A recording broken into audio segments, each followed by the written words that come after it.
What does perfect even mean? Is there even such a thing?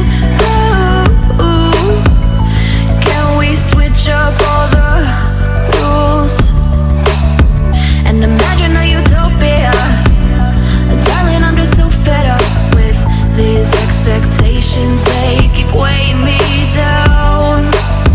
My heart is begging me to get the hell out of my head. I'm gonna live inside the upside down for a minute and pretend, honey, I'm a perfect 10. Whoa, whoa, honey, I'm a perfect 10. Whoa, whoa, and if I say it enough, it gets ingrained in my head, and I start to see, honey, I'm a perfect 10. Honey, I'm a perfect 10. Whoa, honey, I'm a perfect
getting